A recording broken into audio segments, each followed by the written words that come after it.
ವ್ಯಾಖ್ಯಾಮುದ್ರಾಂ ಕರಸರಸಿಜೈಃ ಪುಸ್ತಕಂ ಶಂಖಚಕ್ರೆ ಬಿಭ್ರದ್ಭಿನ್ನಸ್ಫಟಿಕರುಚಿರೆ ಪುಂಡರೀಕೆ ನಿಷನ್ನಃ ಅಮ್ಲಾನಶ್ರೀರಮೃತವಿಶದೇರಂಶಭಿಪ್ಲಾವಯನ್ ಮಾಮಾವಿರ್ಭೂಯಾದನಗಮಹಿಮಾ ಮಾನಸೇ ವಾಗಧೀಶಃ ನಮಸ್ತೆ ಪ್ರಾಣೇಶ ಪ್ರಣತ ವಿಭುವಾ ಯಾವನಿಮಗ ನಮಸ್ವಾಮಿನ್ ರಾಮಪ್ರಿಯತಮನಮನ್ ಗುರುಗುಣ ನಮಸ್ತುಭ್ಯಂ ಭೀಮ ಪ್ರಬಲತಮ ಕೃಷ್ಣೇಷ್ಟ ಭಗವನ್ ನಮ ಶ್ರೀಮನ್ಮಧ್ವಪ್ರದಿಶ ಸುದರ್ಶನ್ನೋ ಜಯ ಜಯ ಶ್ರೀ ಗುರುಭ್ಯೋ ನಮಃ.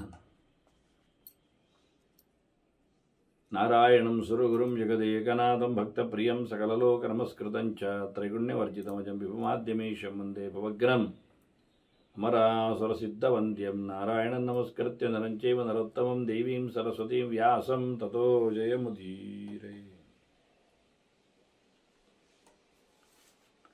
ವೇದವ್ಯಾಸುರ ಮಹಾಭಾರತದ ಚಿಂತಕರಿಗೆ ವಂದನೆಗಳು. ಶಾಂತಿ ಪರ್ವದ 225ನೇಯ ಪ್ರವಚನ. ಧರ್ಮರಾಜ ಈ ಸಂದರ್ಭದಲ್ಲಿ ಭೀಷ್ಮರಲ್ಲಿ ಚಿಂತನೆ ಮಾಡುವ ಹೊತ್ತಿನಲ್ಲಿ ನಡುವೆ ಹಸ್ತಿನಪುರಕ್ಕೆ ಅವನ ಆವಾಸಸ್ಥಕ್ಕೆ ಅಂದರೆ ಇರುವ ಜಾಗಕ್ಕೆ ಬಂದಿದ್ದಾನೆ. ಅವರು ಪೇಟೆಗೆ ಹಸ್ತಿನಪುರಕ್ಕೆ ರಾಜ್ಯಕ್ಕೆ ಬರಬೇಕು ಅಂತ ನಿಯಮ ಅಲ್ಲ, ನಿರ್ಬಂಧ ಇಲ್ಲ. ಹಾಗಾಗಿ ಅವರು ಯಾವುದೋ ಒಂದು ಕಡೆ ತಾವು ಇದ್ದು ಪ್ರತಿನಿತ್ಯ ಭೀಷ್ಮರನ್ನು ಕೇಳುವ ಕತೆ ಮಾಡಿಕೊಂಡಿದ್ದಾರೆ. ಹಾಗೆ ಬಂದವನೇ ಕೋಣೆಯೊಳಗೆ ಅವರೈವರನ್ನಿಟ್ಟುಕೊಂಡು ವಿದುರನನ್ನಿಟ್ಟುಕೊಂಡು ಕೇಳಿದ್ದಾನೆ, ಧರ್ಮಾರ್ಥ ಕಾಮಗಳಲ್ಲಿ ಯಾವುದು ಮೊದಲು, ಯಾವುದು ಮತ್ತೆ, ಯಾವುದು ಕೊನೆಗೆ ಅಂತ. ಹೀಗಾಗಿ ಅದರಲ್ಲಿ ಮೊದಲಿಗೆ ತಿಳಿವಿನಲ್ಲಿ ಶ್ರೇಷ್ಠನಾದವನು, ಇರುವುದರಲ್ಲಿಯೂ ಹಿರಿಯನಾಗಿದ್ದಾನವ. ಹಾಗಾಗಿ ಮೊದಲಿಗೆ ವಿದುರ ಹೇಳುತ್ತಾನೆ ಚಿಂತನೆಯನ್ನು ಅಂತ ಹೇಳಿ ವೈಶಂಪಾಯನರು ಜನಮೇಜಯನ ಹತ್ರ ತಿಳಿಸಿಕೊಟ್ರು ಕತೆ ಏನು ನಡೀತಾ ಇತ್ತು ಅಂತ. ವಿದುರ ಬಹಳ ಸ್ಪಷ್ಟವಾಗಿ ಮನುಷ್ಯನ ಅಂದರೆ ಜೀವನ ಮೌಲ್ಯಗಳೇನು, ಅವನ ಸೊತ್ತುಗಳು ಸಂಪತ್ತುಗಳು ಏನು ಎನ್ನುವುದರ ಮಟ್ಟಿಗೆ ಒಂದು 10 ಮುಖದ ಮೌಲ್ಯಗಳನ್ನು ಪಟ್ಟಿ ಮಾಡ್ತಾನೆ. ಮೊದಲಿಗೆ ಬಾಹುಶ್ರುತ್ಯಂ ಅಂತ, ಬಹಳ ಕೇಳಿದ್ದು, ಬಹುಶ್ರುತ ಅದರ ಧರ್ಮ, ತುಂಬ ವಿಷಯದಲ್ಲಿ ಕೇಳಬೇಕು.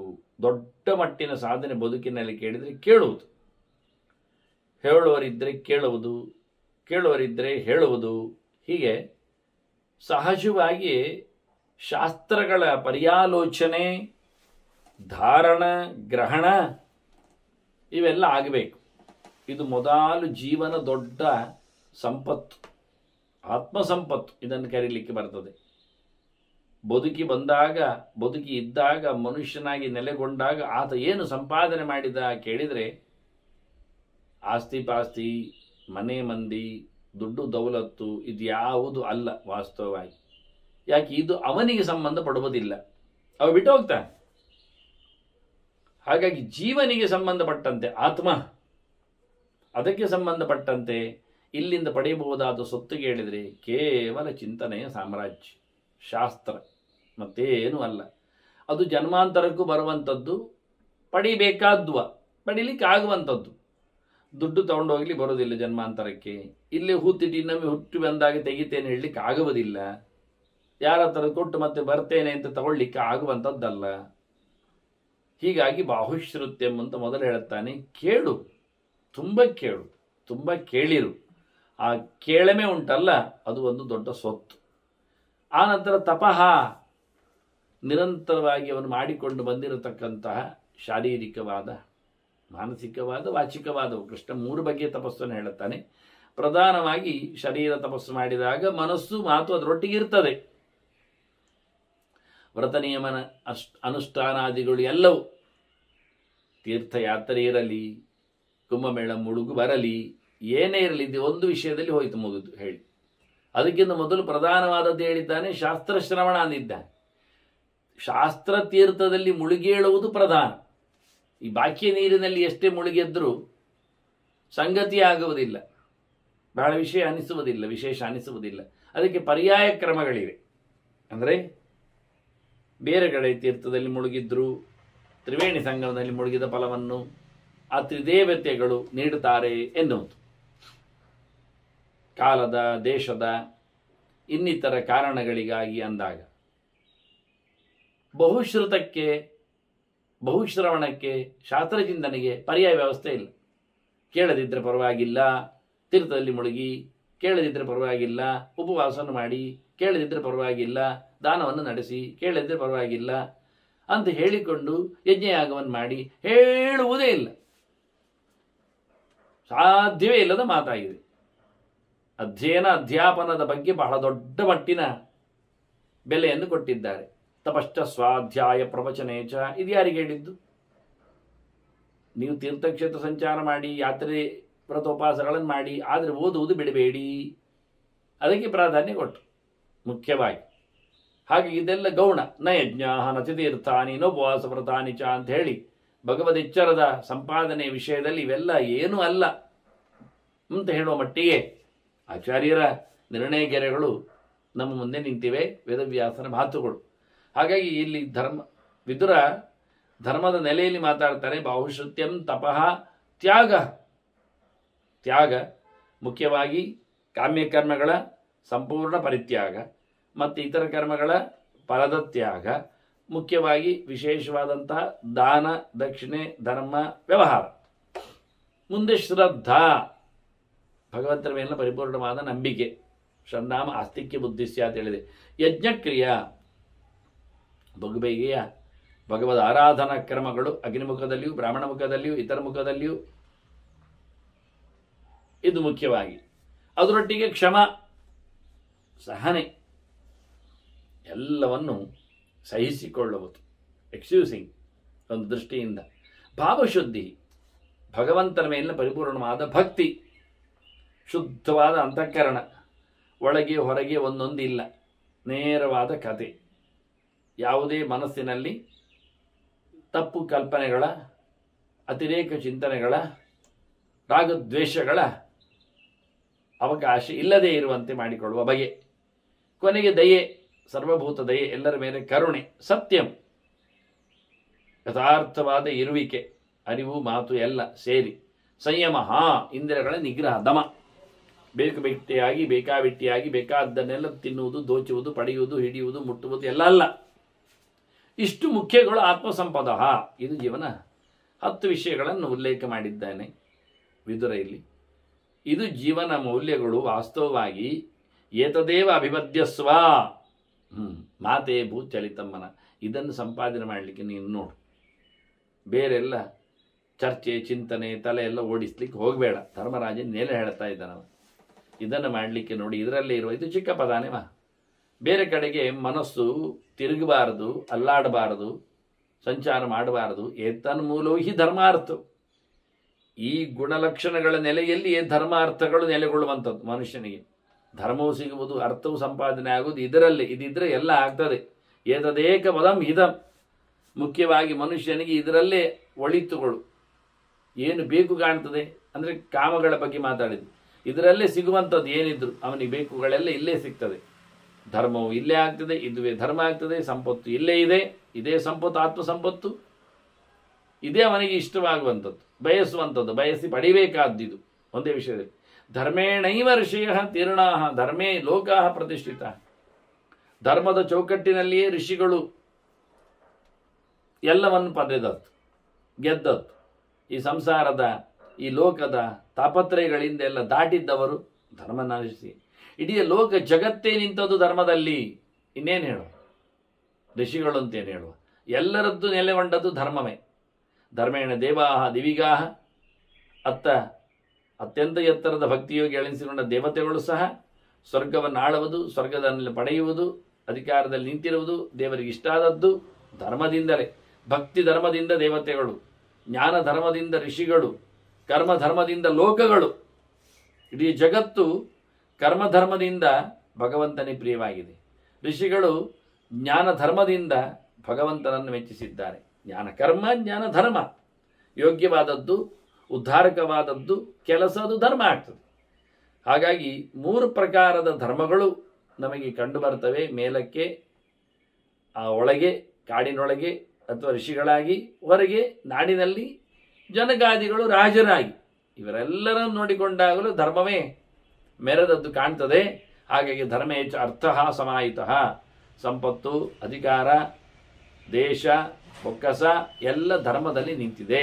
ಧರ್ಮೋ ರಾಜನ್ ಗುಣಶ್ರೇಷ್ಠ ಮಧ್ಯಮ ಅರ್ಥ ಉಚ್ಯತೆ ಕಾಮ ಯವೀಯಾನಿತಿ ಚ ಪ್ರವದಂತಿ ಮನೀಷಿಣ. ತಿಳಿದವರು ಲೆಕ್ಕಾಚಾರ ಮಾಡಿ ಇದರ ಕ್ಲಾಸ್ ಹೇಳಿದ್ದಾರೆ. ಅತ್ಯಂತ ಶ್ರೇಷ್ಠವಾದದ್ದು, ಗುಣಜ್ಯೇಷ್ಠವಾದದ್ದು ಧರ್ಮ, ಮಧ್ಯಮ ಆಗುವುದು ಅರ್ಥ, ಕೊನೆಯಲ್ಲಿ ಬೀಳುವಂಥದ್ದು ಕಾಮ. ಈ ಪ್ಲೇಸ್ಮೆಂಟ್ಗಳನ್ನು ಒಳ್ಳೆ ಪರಿಜ್ಞಾನವುಳ್ಳವರು, ಬುದ್ಧಿಮಂತರು, ಜ್ಞಾನಿಗಳು ಮಾಡಿದ್ದಾರೆ. ಅಂದರೆ ತಾನು ಮಾಡಿದ್ದೇನೆ ಎನ್ನುವುದಕ್ಕಿಂತ ಇದರ ತನ್ನ ಅಭಿಪ್ರಾಯದಲ್ಲಿ ಹಿರಿಯರ ಅಭಿಪ್ರಾಯಗಳಿವೆ ಎನ್ನುವುದನ್ನು ಸ್ಪಷ್ಟ ಮಾಡಿಸ್ತಾನೆ. ಅದರಿಂದ ತಸ್ಮಾತ್ ಧರ್ಮ ಪ್ರಧಾನೇನ ಭವಿತವ್ಯಂ ಯಥಾತ್ಮನ. ತನ್ನನ್ನು ತಾನು ಕಂಟ್ರೋಲ್ ಮಾಡಿಕೊಂಡು ಮನಸ್ಸು ಬುದ್ಧಿಯನ್ನೆಲ್ಲ ನಿಶ್ಚಯಿಸಿಕೊಂಡು ದೇಹವನ್ನು ಧರ್ಮದಲ್ಲಿ ದುಡಿಸಿಕೊಳ್ಳಲಿಕ್ಕೆ ಮನುಷ್ಯ ತಯಾರಾಗಬೇಕು ಅಂತ ಹೇಳ್ತಾನೆ. ಇದರಿಂದಲೇ ವಾಸ್ತವವಾಗಿ ಎಲ್ಲ ಆಗುವಂಥದ್ದು. ತಥಾಚ ಸರ್ವಭೂತೇಷು ವರ್ತಿತವ್ಯಂ ಯಥಾತ್ಮನ. ಹೀಗೆ ಪ್ರತಿಯೊಬ್ಬರ ವ್ಯಕ್ತಿಯ ಮೇಲೆಯೂ ನಾವು ಧರ್ಮದ ಪಾಠದಲ್ಲಿ ನಿಲ್ಲಬೇಕು, ಧರ್ಮವನ್ನು ಬೋಧಿಸಬೇಕು, ಧರ್ಮದಲ್ಲಿ ಅವರು ಇರುವಂತೆ ನಾವು ನೋಡಿಕೊಳ್ಳಬೇಕು. ರಾಜನಾದವನ ಕರ್ತವ್ಯ ಲೋಕದಲ್ಲಿ ಧರ್ಮವನ್ನು ಬೆಳೆಸುವುದು, ಉಳಿಸುವುದು, ನೆಡುವುದು ಅಂತ ಹೀಗೆ ತನ್ನ ಚಿಂತನೆಯನ್ನು ಹೇಳಿದ. ಆ ಬಳಿಕ ಅರ್ಜುನ ಚಿಂತನೆಯನ್ನು ಹೇಳುತ್ತಾನೆ. ಯಾಕೆಂದರೆ ಅವನಿಗೆ ಇದು ಕಾಂಟ್ರವರ್ಸ್ ಆಗಿದೆ ಸ್ವಲ್ಪ. ಧರ್ಮದಿಂದ ಎಲ್ಲ ಆಗ್ತದೆ ಹೇಳ್ತಾನೆ, ಸುಮ್ಮನೆ ಧರ್ಮ ಮಾಡಿದರೆ ಸಿಗ್ತದ ಅಂತೇಳಿ ದುಡ್ಡಿನಿಂದ ಧರ್ಮ ಮಾಡುವುದಲ್ವಾ ಅಂತ ಅವನ ವಾದ ಶುರು ಮಾಡ್ತಾನೆ. ಅರ್ಥ ಪ್ರಧಾನನಾಗಿ ಮಾತಾಡ್ತಾನೆ. ಅವನು ಅರ್ಥಕ್ಕೆ ಮಧ್ಯಮ ಸ್ಥಾನ ಕೊಟ್ಟ, ಧರ್ಮಕ್ಕೆ ಮೊದಲ ಸ್ಥಾನ ಕೊಟ್ಟ. ಅವನು ಎಷ್ಟು ಸ್ಪಷ್ಟವಾಗಿ ಧರ್ಮದ ಸ್ಥಾನವನ್ನು ಬದಲಿಸ್ತಾನೆ ಅಂತ ನೋಡಿ. ಆ ಕಾಲದಲ್ಲಿ ಅರ್ಜುನ ಒಂದು ಭಾರಿ ದೊಡ್ಡ ಎಕನಾಮಿಸ್ಟ್ ಮತ್ತೇವ ಆ ಲೆಕ್ಕಾಚಾರದಲ್ಲಿ ಬಹಳ ಸುಂದರವಾಗಿ ವಾದವನ್ನು ಮಂಡಿಸಿದವ. ಪೀಠಿಗೆ ಅವನು ಕೊಡುತ್ತಾನೆ. ಇವನು ಪೀಠಿಗೆ ಕೊಟ್ಟ ವಿದುರ ಮನುಷ್ಯನ ಮೌಲ್ಯ ಏನು ಅಂತ ಹೇಳಿ, ಜೀವನ ಮೌಲ್ಯ ಎಲ್ಲಿ ನಿಂತಿದೆ ಎನ್ನುವುದನ್ನು ಸ್ಪಷ್ಟಪಡಿಸಿದ. ನಾವು ಯಾರು ಏನು ಅಂತ, ದುಡ್ಡಿನವರು ನಾವಲ್ಲ ಅನ್ನುವುದನ್ನು ಹೇಳಿ ಧರ್ಮದ ಕೆಲವು ಕ್ಯಾರೆಕ್ಟರ್ಸ್ಗಳ ಬಗ್ಗೆ, ಗುಣಗಳ ಬಗ್ಗೆ ಸ್ಪಷ್ಟವಾಗಿ ಕೊಟ್ಟಿದ್ದು. ಬಹಳ ಚೆನ್ನಾಗಿತ್ತು ವಾದ ಮಾಡುವುದಾದರೆ.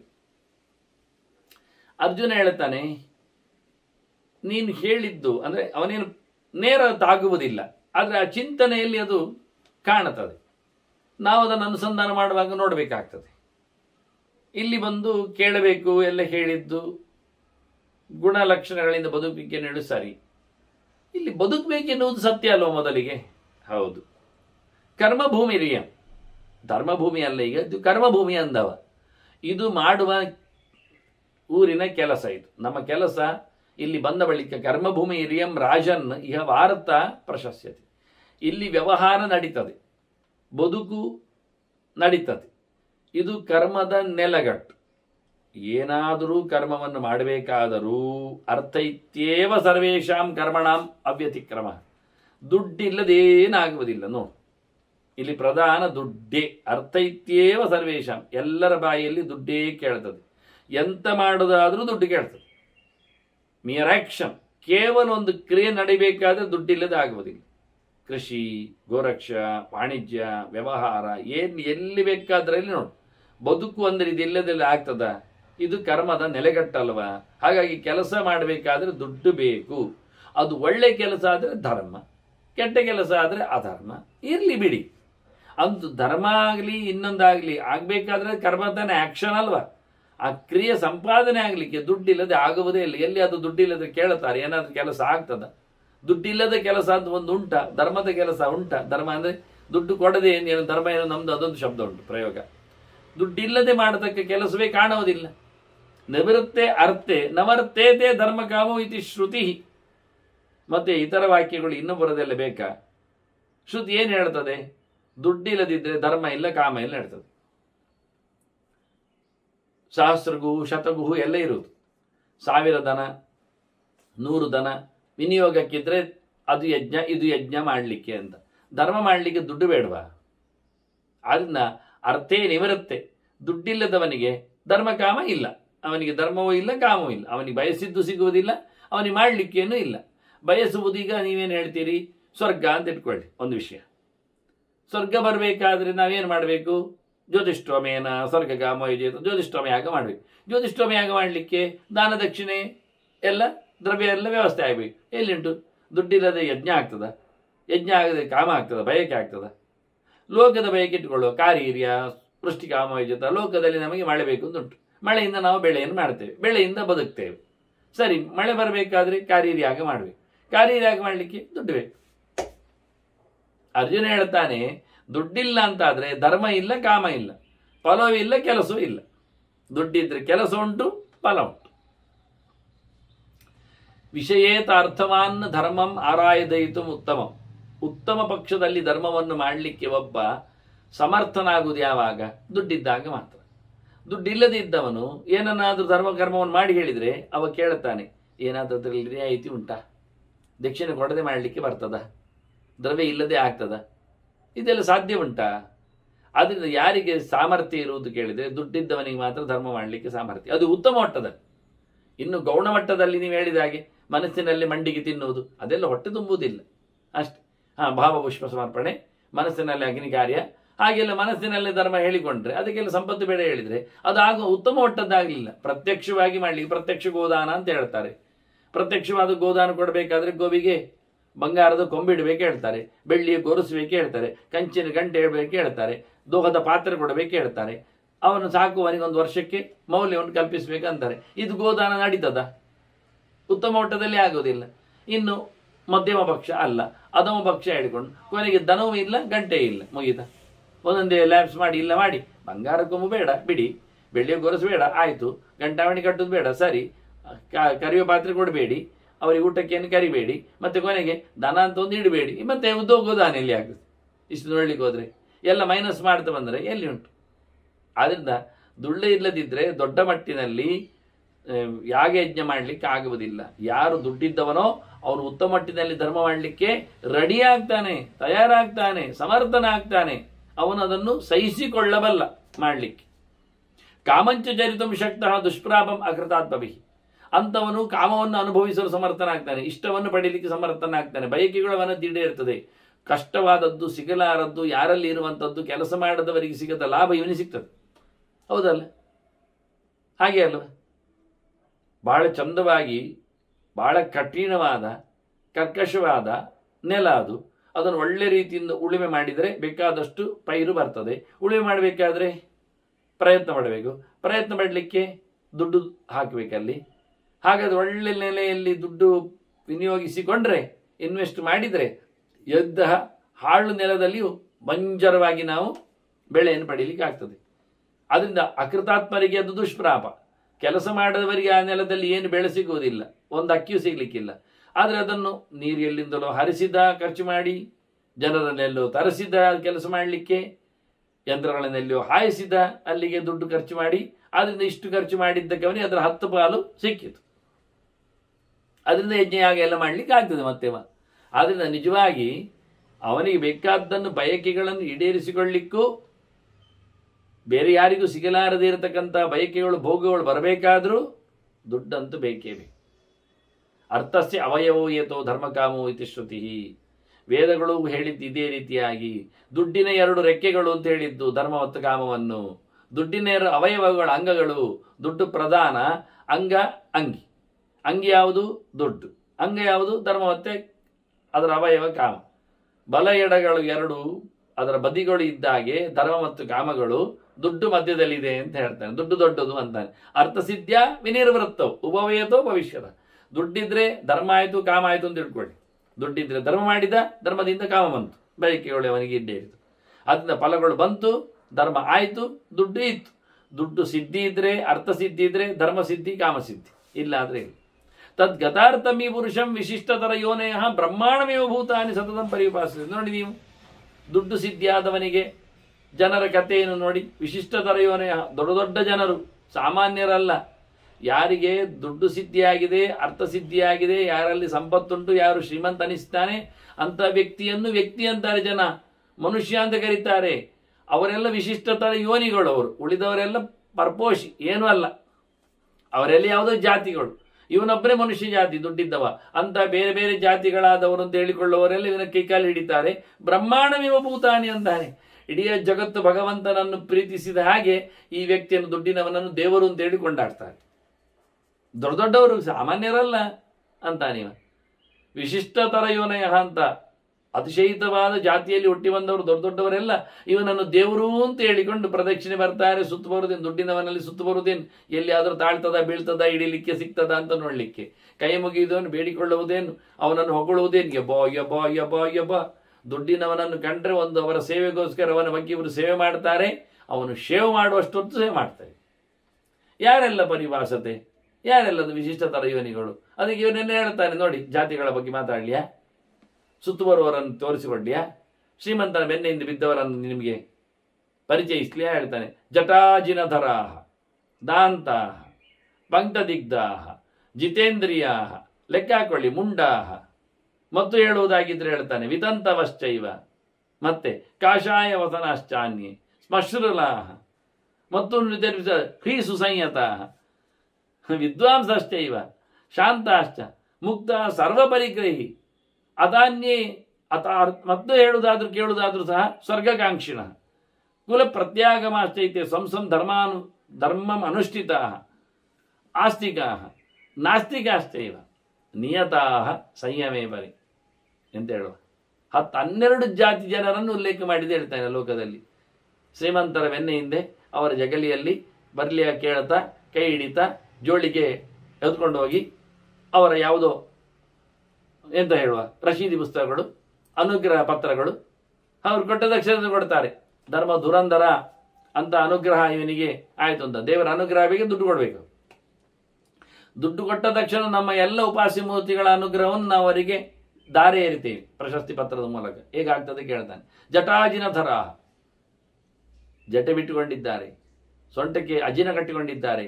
ಇವರು ಕೈ ಹಿಡಿದು ದುಡ್ಡನ್ನೇ ಕೇಳಲಿಕ್ಕೆ ಬರುವುದು ಶ್ರೀಮಂತರನ್ನೇ. ಅವರು ಮತ್ತೆ ಬಡವರ ಮನೆ ಹತ್ರ ನಿಲ್ಲುವುದಿಲ್ಲ. ಏನು ಹೇಳುವ, ಅವರಿಗೆ ಕಮಂಡಲ್ವಿಗೆ ದಂಡಕ್ಕೆ ದುಡ್ಡು ಬೇಕು. ದಾಂತ ಸರ್ವ ಇಂದ್ರಿಯಗಳ ನಿಗ್ರಹ ಮಾಡಿಕೊಂಡಿದ್ದಾರೆ, ಆದರೆ ದುಡ್ಡನ್ನು ಮಾತ್ರ ಮುಟ್ಟುವುದರಲ್ಲಿ ಅವರು ದೂರ ಹೋಗಲಿಲ್ಲ. ಪಂಕದಿಗ್ಧ ಮೈ ತುಂಬ ಕೆಸರುಂಟು, ಯಾವುದೇ ರೀತಿಯಾದ ಮೈಮೆಯಲ್ಲ ಪ್ರಜ್ಞೆಯನ್ನು ಇಟ್ಟುಕೊಳ್ಳುವುದಿಲ್ಲ. ಅಂಥವರು ದುಡ್ಡು ಅಂದಾಗ ಗೊತ್ತಾಗ್ತದೆ ಅವರಿಗೆ, ಅದರ ರುಚಿ ಗೊತ್ತುಂಟು, ಅದರ ಜಾತಿ ಪರಿಚಯ ಗೊತ್ತುಂಟು ಅವರಿಗೆ. ಜಿತೇಂದ್ರಿಯ ಇಂದ್ರಿಯಗಳನ್ನು ನಿಗ್ರಹ ಮಾಡಿಕೊಂಡಿದ್ದಾರೆ, ಆದರೆ ದುಡ್ಡು ಕೊಟ್ಟಾಗ ಮಾತ್ರ ಅವರಿಗೆ ಕೈಕಾಲುಗಳೆಲ್ಲ ಸೆಟೆದು ನಿಲ್ತದೆ, ಹೇಸಿಗೆ ಕಾಣುವುದೇ ಇಲ್ಲ ಅವರಿಗೆ. ಮತ್ತೇನು ಹೇಳುವ ಅಂತಾನೆ. ಇವರೆಲ್ಲ ಇದ್ದಾರೆ ನೋಡು ಅಂತಾನೆ. ಮುಂಡಾಹ ಮಂಡೆ ಬೋಳಿಸಿಕೊಂಡವರು ಕಮ್ಮಿಯೇನು, ಅವರು ಕೈ ಹಿಡಿತಾರೆ. ಅವರು ಕೈಯಲ್ಲಿ ಮುಟ್ಟದಿದ್ರು ಅದನ್ನು ಕಣ್ಣಿನಲ್ಲಿ ನೋಡ್ತಾರೆ. ಅದನ್ನು ಇಟ್ಟುಕೊಳ್ಳಿಕ್ಕೆ ಇನ್ನೊಬ್ಬರನ್ನು ಜನವನ್ನು ಮಾಡಿರ್ತಾರೆ ಅವರ ಬದಲಿಗೆ. ಅದರೊಟ್ಟಿಗೆ ವಿದಂತವಶ್ಚೈವ, ಯಜ್ಞಯಾಗಗಳನ್ನು ಭಾರಿ ಮಾಡುವವರೆಲ್ಲ ಯಜ್ಞಯಾಗದ ಹೆಸರಿನಲ್ಲಿ ಸರ್ವೇ ಜನ ಸುಖಿನೋ ಭವಂತ ಹೇಳ್ತಾ ಲೋಕ ಕಲ್ಯಾಣ ಅಂತೇಳಿ ಬೇಕಾದಷ್ಟು ದುಡ್ಡನ್ನು ಕೇಳ್ತಾರೆ. ಅಥವಾ ಅವರ ಸಂತಾನ ಇಲ್ಲ ಅಂತ ಆದರೂ ಸಹ, ಮುಂಬರಿಯುವ ಜನ ಇಲ್ಲ ಆದರೂ ದುಡ್ಡಂದು ಕೇಳುವುದನ್ನು ನಿಲ್ಲಿಸುವುದಿಲ್ಲ. ಯಾರಿಗಾದರೂ ಇರಲಿ ಅಂತ ಹೇಳಿಕೊಂಡು ಕೇಳುತ್ತಾರೆ. ಇವರೆಲ್ಲ ವಸಂತಿ ಅರ್ಥಾರ್ಥಿನ ಪೃಥಕ್, ಬೇರೆ ಬೇರೆ ದುಡ್ಡು ಕೇಳುವ ಅವರದ್ದೇ ಆಗಿರತಕ್ಕ ಕೆಲವು ಮಂಡೆ ಬೋಳಿಸಿಕೊಂಡವರು ಮಠ ಇದಕ್ಕಾಗಿ ಕೇಳ್ತಾರೆ, ಮಂದಿರಕ್ಕಾಗಿ ಕೇಳ್ತಾರೆ. ಊರೂರು ತಿರುಗುವವರು ಇನ್ನೇನು ಪ್ರಚಾರಕ್ಕಾಗಿ ಎಂದು ಕೇಳ್ತಾರೆ. ಮತ್ತೆ ತೀರ್ಥಯಾತ್ರೆಯವರು ಸಹ ವಾಹನ ಖರೀದಿಗೆ ಎಂದು ಕೇಳ್ತಾರೆ. ಒಂದು ವಾಹನ ಒಳ್ಳೆದಿದ್ರೆ ಎಲ್ಲ ತಿರುಗಬಹುದಿತ್ತು, ನಿಮ್ಮ ಲೆಕ್ಕಾಚಾರದಲ್ಲಿ ಒಂದು ಕಾರು ಫ್ರೀ ಮಾಡಿ ಅಂತ ಕೇಳ್ತಾರೆ. ತಿರುಗುವುದವರು, ಯಾತ್ರೆ ಅವರಿಗೆ. ಯಾರತ್ತಾದ್ರೂ ಒಂದು ಕಾರು ಫ್ರೀ ಬೇಕಂತೆ, ಕೊನೆಗೆ ಕಾರು ಫ್ರೀ ಕೊಟ್ಟರೆ ಸಾಲದು, ಡ್ರೈವರ್ ಒಂದು ಇರಲಿ ಅಂತ, ಮತ್ತೆ ಡ್ರೈವರಿಗೆ ಒಂದು ಊಟ ಒಂದು ಹಾಕಿ ಅಂತ, ಸಂಬಳ ಒಂದು ಕೊಟ್ಟು ಬಿಡಿ ಅಂತ. ಇನ್ನೆಂತ ಬರ್ತದೆ? ತಿರುಗುವುದಿವರು ಹೇಳಿದಾಗಿ ಕೇಳಿದಲ್ಲಿ ಅವನ ನೋಡಿಕೊಳ್ಳುವ ವ್ಯವಸ್ಥೆ ಪುರ ಅವರಿದ್ದು. ಆದರೂ ಪಾಪ ಇರಲಿ, ಯಾತ್ರೆ ಒಂದು ಪುಣ್ಯ ಬರಲಿ ಅಂತ ಹೇಳಿಕೊಂಡು ಧೀಮಂತ ಶ್ರೀಮಂತ ಉದ್ಯಮಿಗಳೆಲ್ಲ ಅಂಥವರಿಗೆಲ್ಲ ತಿರುಗಾಡಲಿಕ್ಕೆ ಬಿಡ್ತಾರೆ. ಹೇಳುವ ಅರ್ಜುನ ಹೇಳುವ ಕೇಳುವ ನಮೂನೆ ಇದು. ಹೇಗೆ ಉಂಟು ನೋಡಿ ಎಲ್ಲ ಜನರು. ಕಾಷಾಯ ವಸನಾಶ್ಚಾನ್ಯ, ಬಟ್ಟೆ ಕೆಂಪು ಹಾಕಿದ್ದಾರೆ, ಅದು ದುಡ್ಡು ಮಾತ್ರ ಕೇಳುತ್ತಾರೆ. ಅವರೆಲ್ಲ ಬಿಟ್ಟಿಲ್ಲ, ರಾಗ ಬಿಟ್ಟಿಲ್ಲ. ರಾಗ ಬಟ್ಟೆಯಲ್ಲಿ ಇದೆ, ಅದರಿಂದ ಬಾಯಿಯಲ್ಲಿ ದುಡ್ಡಿನ ಮೇಲೆ ರಾಗ ಇದೆ. ಮಶೂರಲ್ಲ, ಗಡ್ಡ ದಾಡಿ ಮೀಸೆ ಮತ್ತೊಂದು ಇನ್ನೊಂದು ಯಾವುದು ಬೋಡಿಸುವುದಿಲ್ಲ, ಬಿಟ್ಟುಕೊಂಡಿದ್ದಾರೆ. ಸೊಂಟದವರೆಗೆ ಬರ್ತದೆ ಅವರದ್ದು ಗಡ್ಡ ಮೀಸೆ ದಾಡಿಗಳು, ಆದರೂ ದುಡ್ಡು ಮಾತ್ರ ಅವರ ಜೋಗಳಿಯಲ್ಲಿ ಯಾವತ್ತೂ ಬೇಕಾಗ್ತದೆ. ಅವರು ಕೇಳ್ತಾರೆ. ಎಲ್ಲ ಪರೆದವರು ಎಲ್ಲ ಬಿಟ್ಟವರು ಸಹ ದುಡ್ಡಿಗೋಸ್ಕರ ಬಾಯಿ ಬಿಡ್ತಾರೆ. ಈ ಸುಸಂಯತ ಅಧರ್ಮ ಮಾಡಲಿಕ್ಕೆ ನಾಚಿಕೆ ಪಡ್ತಾರೆ, ತಪ್ಪು ಮಾಡುವುದೇ ಇಲ್ಲ ಬದುಕಿನಲ್ಲಿ. ಆದರೂ ದುಡ್ಡನ್ನು ಕೇಳುವಾಗ ಮಾತ್ರ ನಾಲಿಗೆ ಅವರಲ್ಲಿ ಧರ್ಮ ಸಂಕಟ ಬರುವುದಿಲ್ಲ ಅವರಿಗೆ. ವಿದ್ವಾಂಸ ಅಷ್ಟೇ, ತಿಳಿದವರು ಅಂತ ಹೇಳ್ತೀರಲ್ಲ, ಅವರು ಲಕ್ಕೋಟೆ ನೋಡ್ತಾರೆ, ಇನ್ನೆಂತ ಹೇಳುವ, ಅವರು ತಲೆ ಮೇಲೆ ಶಾಲನ್ನು ಗಟ್ಟಿ ಮಾಡಿಕೊಳ್ಳಿಕ್ಕೆ ನೋಡ್ತಾರೆ, ಮೋರೆದುರು ತರ್ತಾರೆ, ಅವರು ಕಾಲಡಿಯಲ್ಲಿ ನಿಲ್ತಾರೆ. ಶಾಂತ ಅಷ್ಟ, ಎಲ್ಲದರಲ್ಲಿಯೂ ಶಾಂತಿಯನ್ನು ಕಾಪಾಡಿಕೊಳ್ಳಲು ಬಂದವರು ಸಹ, ಎಲ್ಲದರಿಂದಲೂ ಶಾಂತರಾದವರು, ಉಪಶಾಂತರಾದವರು, ಸಾಯಲಿಕ್ಕೆ ಹೊರಟವರು ಸಹ ದುಡ್ಡಿಗೆ ಕೈ ಹಿಡಿತಾರೆ.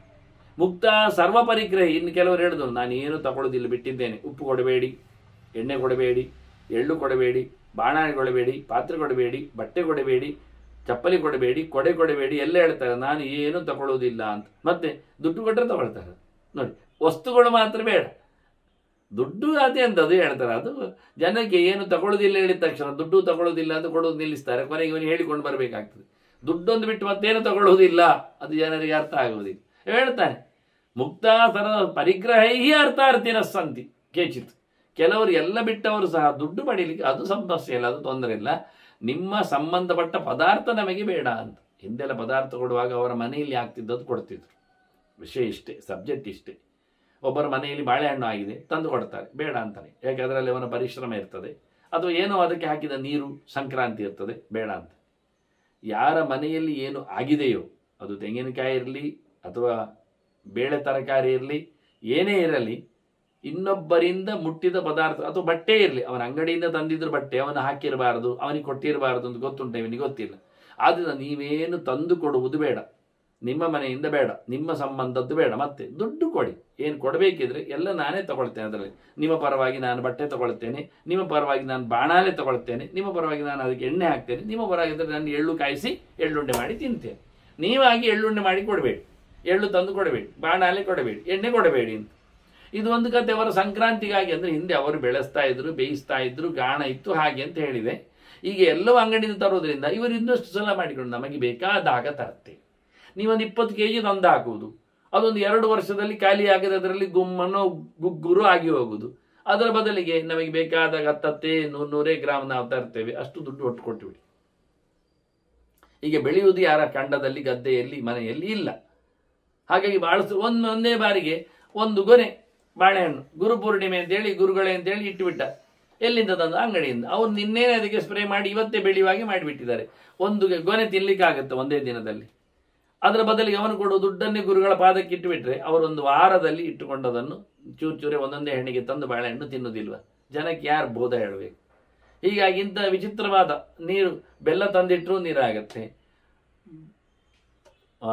ಉಪ್ಪು ತಂದಾಗಿದ್ರು ಕರಗಿ ಹೋಗುತ್ತೆ, ತೆಂಗಿನಕಾಯಿ ಮೂಟೆ ಆಗಿದ್ರು ಹಾಳಾಗಿ ಬೀಳುತ್ತೆ. ಇದಕ್ಕೇನು ಮಾಡ್ಲಿಕ್ಕೆ ಬರುತ್ತೆ? ಆದ್ರಿಂದ ದುಡ್ಡು ಹಾಳಾಗುವುದಿಲ್ಲ ಅಂತೇಳಿ ಎಲ್ಲವನ್ನು ಬಿಟ್ಟವರು ದುಡ್ಡು ಪಡಿತಾರೆ ಎನ್ನುವುದನ್ನು ಅರ್ಜುನ ಹೇಳುತ್ತಾನೆ. ಒಂದು ಬದುಕಿನ ತಂತ್ರ ಇದು. ಅಪರೇ ಸ್ವರ್ಗಕಾಂಕ್ಷಣ, ಕೆಲವರಿಗೆಲ್ಲ ಸ್ವರ್ಗಕ್ಕೆ ಹೋಗಬೇಕು ಅಂತ ದುಡ್ಡಿಲ್ಲ. ಅದು ಸ್ವರ್ಗಕ್ಕೆ ಹೋಗ್ಬೇಕಾದ್ರೆ ಇಷ್ಟೆಲ್ಲ ಯಜ್ಞ ಆಗಿ ಮಾಡಬೇಕು ಅಂತ ಹೇಳಿಬಿಟ್ಟಿದ್ದಾರೆ. ಮಾಡಲಿಕ್ಕೆ ದುಡ್ಡು ಬೇಕು. ಅದರಿಂದ ಸ್ವರ್ಗಕ್ಕೆ ಹೋಗ್ಲಿಕ್ಕೂ ದುಡ್ಡು ಕೇಳ್ತಾರೆ. ಸ್ವರ್ಗಕ್ಕೆ ಹೋಗ್ಲಿಕ್ಕೆ, ಪರಲೋಕದೆಡೆಗೆ ಪಯಣಕ್ಕೂ ಇಲ್ಲೇ ಟಿಕೆಟ್ ಬುಕ್ಕಿಂಗ್ ಅವರು, ಅದು ದುಡ್ಡಿನಿಂದ. ಕುಲ ಪ್ರತ್ಯಾಗಮಾಚೈತಿ ಸಂಸಂ ಧರ್ಮಮನುಷ್ಠಿತ. ಕುಲಾನು ವಂಶದಿಂದ ಬಂದಿರತಕ್ಕ ದೊಡ್ಡ ದೊಡ್ಡ ಸಂಗತಿಗಳನ್ನೆಲ್ಲ ತಮ್ಮ ಧರ್ಮದಲ್ಲಿ ಮಾಡಿಕೊಂಡವರು ದುಡ್ಡು ಕೇಳುವುದು ಬಿಡುವುದಿಲ್ಲ. ಅತ್ಯಂತ ಎತ್ತರದ ವಂಶ ಪ್ರವೃತ್ತಿಯಲ್ಲಿ ನೆಲೆಗೊಂಡವರಿಗೂ ಸಹ ಅವರವರ ಪಾಡು, ಅವರವರ ಧರ್ಮ, ಅವರವರ ರಿಚುವಲ್ಸ್, ಅವರವರ ಕತೆ ಬೇರೆ ಬೇರೆ ಇದ್ದರೂ ದುಡ್ಡು ಎಲ್ಲರಿಗೂ ಬೇಕೆನ್ನುವುದು ಒಂದೇ ಧರ್ಮ. ಆಸ್ತಿಕ ನಾಸ್ತಿಕ ಚೈವ ನಿಯತಃ ಸಂಯಮೇ ಪರಿ. ಆಸ್ತಿಕರು ಕೇಳುತ್ತಾರೆ, ನಾಸ್ತಿಕರು ಕೇಳುತ್ತಾರೆ. ಯಜ್ಞಯಾಗಗಳಿಗೋಸ್ಕರ ಆಸ್ತಿಕರು ಕೇಳಿದ್ರೆ, ನಾಸ್ತಿಕರು ಬದುಕಿಗೋಸ್ಕರ ಕೇಳುತ್ತಾರೆ. ಏನ್ ಕಮ್ಮಿ? ಬಡವನಾದ್ರೂ ಕೇಳಬಾರ್ದು ಅಂತುಂಟೇನು? ನಾಸ್ತಿಕನಾದ್ರೂ ಕೇಳಬಾರ್ದು ಅಂತುಂಟೇನು? ದೇವರ ಹೆಸರಿನಲ್ಲಿ ಕೇಳುವುದು ಆಸ್ತಿಕನ ಒಂದು ಮೋಸತನ. ಇವನು ತನ್ನ ಪಾಡಿಗೆ ತಾನೇ ಕೇಳ್ತಾನೆ, ಗಟ್ಟಿತನ ಅವನದು ಅಷ್ಟೇ. ಆಸ್ತಿಕನ ವ್ಯತ್ಯಾಸ ಏನುಂಟು? ಎಲ್ಲರೂ ಸ್ವಾರ್ಥಿಗಳ ಹಿಂಬದಿಯಲ್ಲಿ. ಹೀಗಾಗಿ ಪ್ರತಿಯೊಬ್ಬರೂ ಎಷ್ಟೆಲ್ಲ ಸಂಯಮರತರಾಗಿದ್ರು, ಇಂದ್ರಿಯಗಳ ಕಂಟ್ರೋಲ್ ಇದ್ರು, ಆಗಿದ್ರು, ದುಡ್ಡಿನ ವಿಷಯದಲ್ಲಿ ಹೆಣವು ಸಹ ಹಣ ಕಂಡರೆ ಬಾಯಿ ಬಿಡ್ತದೆ ಅಂತ ಹೇಳಿದ ಹಾಗೆ ಇವನು ಬಹಳ ಸ್ಪಷ್ಟವಾಗಿ ಹೇಳುತ್ತೆ. ನಿಜವಾಗಿ ದುಡ್ಡಿನ ಬಗ್ಗೆ ಎಚ್ಚರ ಉಂಟು ಅಂತಾದರೆ ಮನುಷ್ಯ ದುಡ್ಡನ್ನು ಖಂಡಿತವಾಗಿಯೂ ಕೆಳಗಿಡುವುದಿಲ್ಲ ಅಂದ. ಅಪ್ರಜ್ಞಾನಂ ತಮೋಭೂತಂ. ಗೊತ್ತಿಲ್ಲ ಎನ್ನುವುದೇ ಅವನ ತಾಮಸ, ದಡ್ಡತನ. ಪ್ರಜ್ಞಾನಂತೂ ಪ್ರಕಾಶಿತ. ದುಡ್ಡು ದೊಡ್ಡದು ಗೊತ್ತಾಯ್ತಾ? ಎಂತ ಗಮ್ಮತ್ತು ನೋಡಿ. ಆದ್ದರಿಂದ ಯಾರಾದರೂ ದುಡ್ಡು ದೊಡ್ಡದಲ್ಲ ಹೇಳಿದರೆ ಅವನಿಗೆ ಸರಿಯಾಗಿ ಎಚ್ಚರ ಇಲ್ಲ ಅಂತ ಅರ್ಥ. ಅವನಿಗೆ ವ್ಯವಹಾರ ಪ್ರಜ್ಞೆ ಗೊತ್ತಿಲ್ಲ, ಸಮಾಜವನ್ನು ನೋಡಲಿಲ್ಲ. ಒಂದು ಸರ್ತಿ ಅವನನ್ನು ಎತ್ತಿ ಸಮಾಜದ ಮಧ್ಯಕ್ಕೆ ಆಗಿದ್ದು ಗೊತ್ತಾಗ್ತದೆ ದುಡ್ಡು ಎಷ್ಟು ಬೇಕಾಗ್ತದೆ ಅಂತ. ಒಂದು ಹೆಜ್ಜೆ ಮುಂದೆ ಹೋಗ್ಲಿಕ್ಕೆ ದುಡ್ಡು ಬೇಕು, ಎಂತ ತಪ್ಪಿಸ್ಲಿಕ್ಕೆ ದುಡ್ಡು ಬೇಕು. ಏನು ಬೇಕಾದ್ರೆ ಆಚೆ ಕಾನೂನಿನ ಕೊಕ್ಕೆಗಳು ಹಾಕ್ತಾರೆ, ಇತ್ತ ಸಮಾಜ ಎಳೆದಾಗ್ತದೆ, ಅತ್ತ ಮರ್ಯಾದೆ ತೆಗಿಲಿಕ್ಕೆ ನೋಡ್ತಾರೆ, ಇತ್ತ ಅವನ ಅಧಿಕಾರವನ್ನು ತಪ್ಪಿಸ್ತಾರೆ. ಹಾಗಾಗಿ ಎಂತಹ ಅವನ ತಲೆಯಲ್ಲಿ ಬೇಕಾದಷ್ಟು ವಿದ್ಯೆ, ಬುದ್ಧಿ, ಟ್ಯಾಲೆಂಟ್, ದಕ್ಷತೆ, ಮತ್ತೊಂದು ಇನ್ನೊಂದು ಇರಲಿ, ಕಿಸೆಯಲ್ಲಿ ಒಂದು ದುಡ್ಡಿಲ್ಲ ಅಂತಾದರೆ ಅದು ಯಾವುದಕ್ಕೂ ಕಿಮ್ಮತ್ತಿಲ್ಲ. ಅವನ ದಕ್ಷತೆ, ಅವನ ಅಧಿಕಾರ ಲಕ್ಷಣ, ಅವನ ಯೋಗ್ಯತೆ, ಅವನ ಬುದ್ಧಿವಂತಿಕೆ, ಅವನ ವಿದ್ಯೆ ಸಂಪತ್ತು ಇವೆಲ್ಲದಕ್ಕೂ ವೈಟ್ ಬರುವುದು, ಬೆಲೆ ಬರುವುದು, ದಿನ ಬರುವುದು ಮೇಲೆ ದುಡ್ಡು ನಿಂತಾಗ ಮಾತ್ರ. ಆ ನೋಟಿನಲ್ಲಿ ಕಟ್ಟಿದಾಗ ಅವನ ವಿದ್ಯೆಗೆ, ಅವನ ಅಧಿಕಾರಕ್ಕೆ, ಅವನ ದಕ್ಷತೆಗೆ, ಅವನ ಟ್ಯಾಲೆಂಟಿಗೆ, ಅವನ ಉಪಾಯ ಪ್ರಜ್ಞತೆಗೆ ಎಲ್ಲ ಬೆಲೆ ಬರುವುದು ದುಡ್ಡಿದ್ದಾಗ ಅಂತ. ಆದ್ದರಿಂದ ದುಡ್ಡೇ ಪ್ರಕಾಶಕ ಆಗ್ತದೆ. ಗೊತ್ತಿಲ್ಲದೆ ಇರುವುದೇ ದಡ್ಡತನವೇ ಅವನದೆಲ್ಲವನ್ನು ಮುಚ್ಚಿ ಆಗ್ತದೆ ಅಂತ. ನೋಡು, ಯಾರನ್ನಾದರೂ ಕೊಂಡುಕೊಳ್ಳಿಕ್ಕಾದರೂ, ಯಾರನ್ನಾದರೂ ದೂರ ಇಡಬೇಕಾದರೂ ದುಡ್ಡು ಬೇಡವಾ? ಭೃತ್ಯಾನ್ ಭೋಗೈಹಿ ದ್ವಿಷಃ ದಂಡೈಹಿ ಯೋಜಯತಿ ಸಹ ಅರ್ಥವ. ದುಡ್ಡಿದ್ದವನು ಮಾತ್ರವೇ ತನ್ನ ಜನರಿಗೆ ಊಟ ಹಾಕ್ತಾನೆ, ಅವರಿಗೆ ಟಿಪ್ಸ್ ಕೊಡ್ತಾನೆ, ಅವರಿಗೆ ಬೋನಸ್ ಎಸಿತಾನೆ, ಅವರನ್ನು ತನ್ನವರನ್ನಾಗಿಸ್ತಾನೆ. ಅವರ ಕೆಲಸದವರಿಗೆ, ಸೇವಕರಿಗೆ, ತನ್ನವರಿಗೆ ದುಡ್ಡು ಕೊಡದಿದ್ದರೆ, ಊಟ ಹಾಕದಿದ್ದರೆ, ಸಂಪಾದನೆ ಆಗದೇ ಇದ್ದರೆ ಅವರಿವನನ್ನು ದ್ವೇಷ ಮಾಡೋದಿಲ್ಲ, ದೂರ ಇಡೋದಿಲ್ಲ. ಆದ್ದರಿಂದ ತನ್ನವರನ್ನು ಕ್ಯಾಚ್ ಮಾಡಲಿಕ್ಕೂ ದುಡ್ಡು ಬಿಸಾಡಬೇಕು, ಉಳಿಸಿಕೊಳ್ಳಿಕ್ಕೂ ಅವರನ್ನು ಸಂತೋಷಪಡಿಸಲಿಕ್ಕೂ ದುಡ್ಡು ಬೇಕು. ಆಗದವರನ್ನು, ಬೇಡದಿದ್ದವರನ್ನು, ವೈರಿಗಳನ್ನು ದೂರ ಇಡಲಿಕ್ಕೆ ದುಡ್ಡು ಬೇಕು. ಎಂತ? ಅವನನ್ನು ಬಡಿಲಿಕ್ಕೆ ದುಡ್ಡು ಬೇಕು. ಅವನನ್ನು ದೂರ ಮಾಡಲಿಕ್ಕೆ ಖರ್ಚಾಗ್ತದೆ, ಅವರಿಗೆ ದಂಡಪಾತ ಮಾಡಲಿಕ್ಕೆ ವ್ಯವಸ್ಥೆ ಬೇಕಾಗ್ತದೆ. ತಾನಾಗಿ ಬಡಿಲಿಕ್ಕೆ ಆಗುವುದಿಲ್ಲ, 10 ಜನರು ಇಡಬೇಕಾಗ್ತದೆ, ರೌಡಿ ಸಂಸರ್ವ ಆಗ್ತದೆ, ಅದಕ್ಕೆ ದುಡ್ಡು ಬೇಕು. ಅವರಿಗೆ ಒಬ್ಬೊಬ್ಬರು ಕೇಳ್ತಾರೆ ತಲೆದಂಡ ಇಷ್ಟು ಕೊಡಿ ಅಂತ ಬಡಿಬೇಕಾದ್ರು. ಹಾಗಾಗಿ ದೂರ ಇಡಬೇಕಾದ್ರೂ ಆವಾಗ ಅದಕ್ಕೆ ಬೇಕಾಗಿರ್ತಕ್ಕ ವ್ಯವಸ್ಥೆ ಮಾಡ್ತಾ ಇರಬೇಕು. ಮತ್ತೆ ಅವರನ್ನು ಮುಚ್ಚಿ ತೆಗಿಲಿಕ್ಕೆ, ಬಿಚ್ಚಿ ಹಾಕಲಿಕ್ಕೆ ಎಲ್ಲ ಬೇಕಾದಷ್ಟು ದುಡ್ಡು ಸುರಿಬೇಕಾಗ್ತದೆ. ಸಿಕ್ಕಿಬಿದ್ದರೂ ತಪ್ಪಿಸಿಕೊಳ್ಳಲಿಕ್ಕೆ ದುಡ್ಡು ಬೇಕಾಗ್ತದೆ. ಆದ್ದರಿಂದ ದ್ವೇಷಿಗಳನ್ನು ದಂಡನೆಗೊಳಿಸಲಿಕ್ಕೂ ಸಂಪತ್ತಿಲ್ಲದೆ ಎಲ್ಲಿ ಆಗ್ತದೆ? ಬೆತ್ತವು ಮುರಿಯುವುದಿಲ್ವಾ ಹೊಡೆದು? ಹೌದಲ್ಲ? ಮತ್ತೆ ಕತ್ತಿಯು ತನ್ನತನವನ್ನು ಕಳ್ಕೊಳ್ಳೋದಿಲ್ವಾ? ಹರಿತ ಮಾಡಲಿಕ್ಕೆ, ಸಾಣೆ ಹಾಕ್ಲಿಕ್ಕೆ ದುಡ್ಡು ಬೇಡ. ಮತ್ತೆ ಯಾರು ಮಾಡುತ್ತೆ? ಅದು ದಂಡಪಾತ ಮಾಡುವವನಿಗೆ ದುಡ್ಡು ಕೊಡೋದು ಬೇಡ? ಸುಮ್ಮನೆ ತಲೆ ಕಡಿತಾನವ? ಕಡಿ ಅಂದರೆ ನಮಗೆ ಕೊಡಿ ಅಂತಾನೆ. ತಿಂಗಳ ಸಂಬಳ ಎಷ್ಟು? ಒಂದು ತಲೆ ಕಡದದೆ ಎಷ್ಟು ಕೇಳುತ್ತಾನೆ. ಶಿಕ್ಷೆ ಕೊಡುವವನು, ಮರಣದಂಡನೆ ಕೊಡುವವನು ರಾಜಾಡಳಿತದಲ್ಲಿ ಇದ್ರು ಅವನಿಗೆ ಸಂಬಳ ಇಲ್ಲದೆ ಕೆಲಸ ಆಗ್ತದಾ? ಕೇಳ್ತಾನೆ. ಆದ್ರಿಂದ ದ್ವೇಷಿಗಳನ್ನು ದೂರ ಮಾಡಲಿಕ್ಕೂ ದುಡ್ಡು ಖರ್ಚು ಮಾಡಬೇಕು. ಇನ್ನು ಕೊನೆಗೆ ಆಗದಿದ್ದರೆ ಮಾಟಕೃತ್ಯ ಮಾಡ್ತಾರೆ ವಿಚಿಕ್ರಾಫ್ಟ್ಗಳು. ಯಾವ್ಯಾವುದೋ ಭೂತಗಳನ್ನೆಲ್ಲ ನಂಬಿ ಅದಕ್ಕೊಂದಿಷ್ಟು ಕೋಲಿನೆಲ್ಲ ಇಟ್ಟು ಅದಕ್ಕೊಂದಿಷ್ಟು ಕೋಳಿ ಕಡ್ದಾಕಿ, ಇದಕ್ಕೆಲ್ಲ ಬೇಡ ದುಡ್ಡು. ಮತ್ತೆ ಧರ್ಮಕ್ಕೆ ಸಿಗ್ತದ ಕೋಳಿ ಎಲ್ಲ? ಚಂದ ವಾದ ಮಾಡ್ತಾನೆ ನೋಡಿ ಅರ್ಜುನ. ಒಳ್ಳೆಯವರನ್ನು ಇಟ್ಟುಕೊಳ್ಳಿಕ್ಕೂ ದುಡ್ಡು ಬೇಕು, ಕೆಟ್ಟವರನ್ನು ದೂರ ಮಾಡಲಿಕ್ಕೂ ದುಡ್ಡು ಬೇಕು ಅಂತ. ಕೆಟ್ಟವರ ತಂತ್ರಕ್ಕೆ ದೂರ ಹೋಗುವುದಿಲ್ಲ, ಮೈ ಮೇಲೆ ಹಾರ್ತಾರೆ, ಖರ್ಚುಂಟು ಅದಕ್ಕೆ ಅಂತಾನೆ. ಶತ್ರುಗಳ ನಿರ್ಮೂಲನಕ್ಕೆ ಮಾಡುವ ಖರ್ಚು ನೋಡಿ, ಪಾಗಾರ ಹಾಕುವುದಾಗಲಿ, ನಾಯಿ ಕಟ್ಟುವುದಾಗಲಿ, ಇದೆಲ್ಲ ವ್ಯವಸ್ಥೆಗಳದಲ್ಲೇ ಅಲ್ವಾ? ಕಳ್ಳಕಾಕರು ಬರಬಾರದು, ದ್ವೇಷಿಗಳು ದೂರ ಇರಬೇಕು ಹೇಳುವುದಕ್ಕೆ ನಾವು ಖರ್ಚು ಮಾಡುವುದು ಕಂಡಾಬಟ್ಟೆ. ದೇಶದ ಉದ್ದಲಕ್ಕೆ ಗಡಿಕಾವಲುಗಾರರಿಗೆ ನಾವು ಕೊಡುವ ಸಂಪಾದನೆ ಕಂಡಾಬಟ್ಟೆ ಖರ್ಚಾಗ್ತದೆ. ಅದೇ ಸೌಹಾರ್ದದಲ್ಲಿ ಬದುಕಿದ್ರೆ ಎಲ್ಲಿ ಉಂಟು? ಇಲ್ಲ. ಆದ್ದರಿಂದ ವೈರಿಗಳ ನಿರ್ಮೂಲನಕ್ಕೆ ಒಳಗಿನವರ ಬದುಕಿಗಿಂತ ಜಾಸ್ತಿ ಅಲ್ಲಿ ಇರುವುದೊಂದು 16,000 ಲಕ್ಷಗಟ್ಟಲೆ ಮಂದಿ, ಆದ್ರೆ ಒಳಗಿರುವವರು ಕೋಟಿಗಟ್ಟಲೆ ಜನ. ಅವರ ದುಡ್ಡಿಗಿಂತ ಹೆಚ್ಚು ಲಕ್ಷಗಟ್ಟಲೆ ಜನರ ಮಿಲಿಟರಿ ಅವರ ಅದಕ್ಕೆ ಬೇಕಾಗಿರ್ತಕ್ಕ ವ್ಯವಸ್ಥೆಗೆ, ಬಹುಮುಖದ ವ್ಯವಸ್ಥೆಗೆ, ಕ್ಷಿಪಣಿಗಳಾಗಲಿ, ಬಾಂಬ್ಗಳಾಗಲಿ, ಇವುಗಳೆಲ್ಲದರ ವ್ಯವಸ್ಥೆಗೆಲ್ಲ ಬೇಕಾದಷ್ಟು ಖರ್ಚುಂಟು. ಅರ್ಜುನ ಹೇಳುತ್ತಾನೆ, ವೈರಿಗಳನ್ನು ದೂರ ಇಡಲಿಕ್ಕೆ ಖರ್ಚಿಲ್ವನಾ? ಆದ್ದರಿಂದ ದುಡ್ಡಿದ್ದವ ಮಾತ್ರ ವೈರಿಗಳನ್ನು ದೂರ ಆಗ್ತಾನೆ, ಒಳ್ಳೆಯವರನ್ನು ಒಟ್ಟು ಮಾಡ್ತಾನೆ ಎನ್ನುವ ನನ್ನ ಅಭಿಪ್ರಾಯ. ಇದು ನನ್ನ ಅಭಿಪ್ರಾಯ ಹೌದು, ಶುಕ್ರಾಚಾರ್ಯರ ಕಣ್ವರ ಅಭಿಪ್ರಾಯವೂ ಹೌದಿದು ಅನ್ನುವ ಮೂಲಕ ಅರ್ಜುನ ವಿಶೇಷವಾಗಿ ಅರ್ಥಪ್ರಧಾನನಾಗಿ ಚಿಂತನೆಯನ್ನು ಕೊಟ್ಟ. ಮತ್ತೆ ನಕುಲ ಸಹದೇವರು ಹೇಳುತ್ತಾರೆ, ಅಶ್ವಿನಿ ಕುಮಾರರು ಅಂತ ಹೇಳಿ ವೈಶಂಪಾಯನರು ಹೇಳುತ್ತಾರೆ ಕತೆ ಏನಾಯಿತು ಅಂತ. ನಕುಲ ಸಹದೇವರು ಅರ್ಜುನನ ವಾದವನ್ನೇ ಪುರಸ್ಕರಿಸ್ತಾರೆ ಒಂದು ದೃಷ್ಟಿಯಿಂದ. ಇನ್ನಷ್ಟು ಸ್ಪಷ್ಟವಾಗಿ ಅದಕ್ಕೆ ಕೆಲವು ನಿಯಮಗಳನ್ನು ಹೇಳುತ್ತಾರೆ. ಆಸೀನಷ್ಟ ಸಯಾನಷ್ಟ ವಿಚರನ್ನಭಿ ವಿಚರನ್ನಪಿ ವಾ ಸ್ಥಿತಃ ಅರ್ಥಯೋಗಂ ದೃಢಂ ಕುರ್ಯಾತ್ ಯೋಗೈ ಉಚ್ಚಾವಚೇರಪಿ. ಇವರು ದುಡ್ಡು ಮಾಡುವುದು ಹೇಗೆ ಎನ್ನುವುದು ಹೇಳ್ತಾನೆ ಮೊದಲಿಗೆ. ಅವನು ಯಾವುದೇ ಸ್ಟೇಜಿನಲ್ಲಿ ಇರಲಿ ಉಪಾಯದಿಂದ ದುಡ್ಡು ಮಾಡಬೇಕು. ಮೊದಲಿಗೆ ಹೇಳ್ತಾನೆ ಆಸೀನಶ್ಚ ಶಯಾನಶ್ಚ, ಕೂತಿರಲಿ ಮಲಗಿರಲಿ, ವಿಚರನ್ನಪಿ ವಾ ಸ್ಥಿತಃ, ಅವನು ತಿರುಗಲಿ ಒಂದೇ ಕಡೆ ಇರಲಿ, ಊರೂರು ತಿರ್ಕೊಂಡಿದ್ದರೂ ಒಂದೇ ಕಡೆ ನೆಲೆಗೊಂಡಿದ್ದರೂ, ಕುಳಿತುಕೊಂಡು ಕೆಲಸ ಮಾಡುವುದಾದರೂ, ಮಲಗಿಕೊಂಡು ಹೋಗಿದ್ದರೂ ದುಡ್ಡಿಲ್ಲದಕ್ಕೆ ಆಗುವುದಿಲ್ಲ. ಅರ್ಥಯೋಗಂ ದೃಢಂ ಕುರ್ಯಾತ್, ಎಲ್ಲ ಕಡೆಯಲ್ಲಿ ದುಡ್ಡು ಬರುವಾಗಿ ಮಾಡಿ. ಕೂತರೂ ದುಡ್ಡು ಬರಬೇಕು, ನಿಂತರೂ ದುಡ್ಡು ಬರಬೇಕು, ತಿರುಗಿದ್ರೂ ದುಡ್ಡು ಬರಬೇಕು, ಮಲಗಿದ್ರೂ ದುಡ್ಡು ಬರಬೇಕು. ಅದಕ್ಕೆ ಬೇಕಾಗಿರತಕ್ಕ ಉಪಾಯ ಮಾಡಬೇಕು. ಉಪಾಯ ಅದು ಎಂಥದ್ದು ಹೆಚ್ಚು ಕಡಿಮೆ ಇರಲಿ, ತೊಂದರೆ ಇಲ್ಲ. ಉಚ್ಚಾವಚೇರಪಿ ಕುರ್ಯಾತ್, ನೀಚ ಕೆಲಸ ಮಾಡು ಪರವಾಗಿಲ್ಲ, ದುಡ್ಡು ಮಾಡು. ಉಚ್ಚ ಕೆಲಸದಲ್ಲಿರು, ಆದರೂ ಇರು, ದುಡ್ಡು ಮಾಡು. ದುಡ್ಡು ಮಾಡಲಿಕ್ಕೆ ಉಚ್ಚ ಆದರೆ ನೀಚ ಆದರೆ ಅದನ್ನ ನೀಚ ಕೃತ್ರಿಮ ಆಚರಣೆಯಿಂದಲೂ ದುಡ್ಡು ಮಾಡಲಿಕ್ಕೆ ನೋಡ್ತಾರೆ. ಉಚ್ಚ ಸ್ತರದ ವ್ಯವಹಾರದಲ್ಲಿಯೂ ದುಡ್ಡು ಮಾಡಲಿಕ್ಕೆ ನೋಡ್ತಾರೆ. ಒಟ್ಟು ಎಂತಹ ವ್ಯವಸ್ಥೆಯಲ್ಲಿ ನೀನಿರು, ಮೊದಲು ದುಡ್ಡು ಮಾಡಿ. ಯಾಕೆಂದ್ರೆ ಅಸ್ಮಿನ್ಸ್ತು ವೈ ವಿನಿರ್ವೃತ್ತೆ ದುರ್ಲಭೆ ಪರಮಪ್ರಿಯೆ ಇಹ ಕಾಮಾನವಾಪ್ನೋತಿ ಪ್ರತ್ಯಕ್ಷ ನಾತ್ರ ಸಂಶಯ. ಇದು ಅತ್ಯಂತ ಇಷ್ಟವಾದದ್ದು ದುಡ್ಡಿನ ಸಂಗತಿ. ಪಕ್ಕ ಸಿಗುವುದು ಇಲ್ಲ, ದುರ್ಲಭ. ಇದೊಂದು ಗಟ್ಟಿಯಾಗಿ ಬಿಟ್ಟರೆ ಯಾರಿಗೂ ಸಿಗಲಾರದ್ದು, ಪಕ್ಕನೆ ಸಿಗಲಾರದ್ದು, ಅತ್ಯಂತ ಇಷ್ಟವಾದದ್ದು. ದುಡ್ಡೊಮ್ಮೆ ಗಟ್ಟಿಯಾಗಿ ಬಿಟ್ಟರೆ ಇಹ ಕಾಮ ನವಾಪ್ನೋತಿ ಪ್ರತ್ಯಕ್ಷಂ ನಾತ್ರ. ಅವನಿಗೆ ಬಯಕೆಗಳನ್ನು ಬಯಸಿದ್ದನ್ನು ಬೇಕಿದ್ದನ್ನೆಲ್ಲ ಅವನು ಖಂಡಿತ ಪಡಿತಾನೆ ಎನ್ನುವುದರಲ್ಲಿ ನೋ ಡೌಟ್. ಹೌದಾ ನೋಡಿ, ದುಡ್ಡಿದ್ದವನು ಏನು ಬೇಕಾದರೂ ಕೊಂಡುಕೊಳ್ಳುತ್ತಾನೆ, ಯಾವುದನ್ನು ಬದಲಾಯಿಸ್ತಾನೆ, ಯಾವುದಾಗಿಯೂ ತನ್ನ ಆಪತ್ತುಗಳನ್ನು ನಿವೃತ್ತಿಗೊಳಿಸ್ತಾನೆ. ಅದರ ಸಂಪತ್ತು ಒಂದೊಮ್ಮೆ ಕಷ್ಟ ಸಾಧ್ಯವಾದದ್ದು ಇವನಿಗೆ ಸಿಕ್ಕಿಬಿಟ್ಟಿತು ಅಂದರೆ ಇವನ ಇಷ್ಟಗಳೆಲ್ಲ ಖಂಡಿತವಾಗಿ ನೆರವೇರುವುದರಲ್ಲಿ ಪ್ರತ್ಯಕ್ಷವೇ ಸಾಕ್ಷಿ. ಯೋ ಅರ್ಥ ಧರ್ಮೇಣ ಸಂಯುಕ್ತ ಧರ್ಮೋ ಯಶ್ಚಾರ್ಥ ಸಂಯುತ. ಈಗೇನು ಮಾಡುವ? ದುಡ್ಡಿನಿಂದ ಧರ್ಮವನ್ನು ಮಾಡುವೆ, ಧರ್ಮದಿಂದ ದುಡ್ಡನ್ನು ನಡೆಸುವೆ. ಧರ್ಮದಿಂದ ವಿಶೇಷವಾಗಿ ಅರ್ಥ ಸಂಪಾದನೆ ಆಗುವಂತೆ ವಿನಿಯೋಗ ಆಗಿ. ಅರ್ಥ ವಿರೋಧಿಯಾದ ಧರ್ಮವು ನಮಗೆ ಬೇಡ, ಧರ್ಮ ವಿರೋಧಿಯಾದ ಅರ್ಥವು ನಾವು ಹೇಳುವುದಲ್ಲ. ಅದನ್ನು ಅರ್ಥದಿಂದ ಧರ್ಮ ಸೇರಿರಬೇಕು, ಧರ್ಮದಿಂದ ಅರ್ಥವೂ ಸೇರಿರಬೇಕು. ಅದೇನು ಮಧ್ಯಮೇ ಆವೃತಂ ಸೃಷ್ಟ, ಮಧ್ಯಮೇನ ಅಮೃತಂ ಸೃಷ್ಟ. ಮಧ್ಯದಲ್ಲಿ ಅರ್ಥ, ಆಚೆ ಧರ್ಮ. ನೋಡಿ, ಧರ್ಮ ಅರ್ಥ ಕಾಮ. ಅವನು ಸೀರಿಯಸ್ ಆಗಿರತಕ್ಕ ಸೀನಿಯರ್ ಆಗಿ ಬಂದಿರತಕ್ಕ ವ್ಯವಸ್ಥೆಯನ್ನು ಹೇಳ್ತಾ ಇದ್ದಾನೆ. ವಿದುರ ಏನು ಮಾಡಿದ? ಧರ್ಮ ಅರ್ಥ ಕಾಮ ಅನ್ನೋದರಲ್ಲಿ ಧರ್ಮ ಮೇಲೆ ಉಂಟು, ಮೊದಲಿಗೆ ಉಂಟು, ಧರ್ಮ ಮೇಲೆ ಅಂದ. ಅರ್ಥ ನೆಸ್ಟ್ ಉಂಟು, ಅದು ನೆಸ್ಟ್ ಅಂದ. ಕಾಮ ನೆಸ್ಟ್ ಉಂಟು, ನೆಸ್ಟ್ ಅಂದ.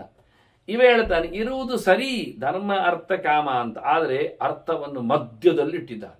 ಮಧ್ಯದಲ್ಲಿ ಇದ್ದವ ಪ್ರಧಾನ ಅಲ್ವಾ? ಅಂತ ಪ್ರಧಾನಕ್ಕೆ ಮಧ್ಯದಲ್ಲಿ ಇರುವ ಸ್ಥಿತಿ ಅಲ್ವಾ? ಅದನ್ನು ಧರ್ಮ ಮತ್ತು ಕಾಮಗಳು ಬದಿಯಲ್ಲಿದ್ದದ್ದು, ಅರ್ಥ ಮಧ್ಯದಲ್ಲಿ ಇರುವುದು. ಅದು ಅರ್ಥ ಶ್ರೇಷ್ಠ ಅಂತ ಅರ್ಥ ಅಂತ ನೋಡಿ. ಇರುವ ವಿಷಯವನ್ನೇ ಹೇಳುವ ರೀತಿ ನೋಡಿ. ಅವ ಮೊದಲು ಬಂದದ್ದು ಧರ್ಮ ಶ್ರೇಷ್ಠ ಅಂದ, ಇವ ಮಧ್ಯದಲ್ಲಿ ಇರುವುದು ಅರ್ಥ ಶ್ರೇಷ್ಠ ಅಂತ. ಇದನ್ನು ಮಧ್ಯದಲ್ಲಿ ಮಾಡಿದ್ರು. ಮಧ್ಯದಲ್ಲಿ ಇರುವುದು ಅಮೃತ, ಬದಿಯಲ್ಲಿ ಇರುವುದು ಅದಕ್ಕೆ ಸಪೋರ್ಟಿವ್, ಆಚೆ ಈಚೆ ಇದ್ದದ್ದು. ಅದನ್ನ ಮಧ್ಯಮೇನ ಅಮೃತಂ ಸೃಷ್ಟಂ ತಸ್ಮಾದೇತೌ ಗತಾವಿವ. ಇವು ಎರಡು ಅದಕ್ಕೆ ಸೇರಿಕೊಂಡಿವೆ. ಸಾಮಾನ್ಯವಾಗಿ ಏನನ್ನಾದ್ರೂ ತಿನ್ನುವುದಾದ್ರೂ ಪಡೆಯುವುದಾದ್ರೂ ಅತ್ತ ಇತ್ತ ಕತ್ತರಿಸ್ತಾರೆ, ವೀಳ್ಯದೆಲೆ ಅದರದ್ದು ಕುಡಿ ಕಡೆ ತೆಗಿತಾರೆ, ಅದು ತರಕಾರಿಗಳು ಅದನ್ನೆಲ್ಲ ಆಗಿ ಮಧ್ಯದನ್ನು ಉಪಯೋಗಿಸ್ತಾರೆ. ಅದನ್ನ ಅರ್ಥ ಪ್ರಧಾನ, ಧರ್ಮ ಅರ್ಥ ಕಾಮಗಳು ಅದಕ್ಕೆ ಸೇರಿಕೊಂಡವುಗಳು ಅಂತ ಅರ್ಥ. ಅದನ್ನ ಧರ್ಮ ವಿರುದ್ಧವಾದ ಅರ್ಥವನ್ನು ನಾವು ಕೇಳುವುದಿಲ್ಲ, ಧರ್ಮ ವಿರುದ್ಧವಾದ ಕಾಮವನ್ನು ನಾವು ಬಯಸುವುದಿಲ್ಲ.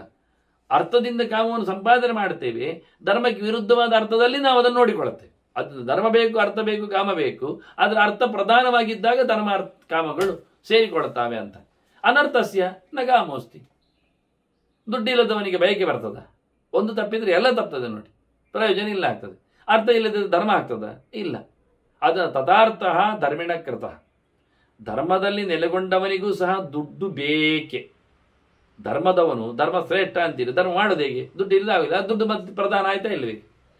ದುಡ್ಡಿನವನಿಗೆ ಧರ್ಮವೂ ಬೇಕು, ದುಡ್ಡಿನವನಿಗೆ ಕಾಮವೂ ಬೇಕು. ಅದನ್ನ ದುಡ್ಡಿನವ ಪ್ರಧಾನ ಆಗಿಬಿಟ್ಟ. ಧರ್ಮ ವಿರುದ್ಧವಾದ ದುಡ್ಡು ಬರಲಿ, ಧರ್ಮ ವಿರುದ್ಧವಾದ ಕಾಮ ಇರಲಿ, ಇನ್ನೇನಾಯ್ತು?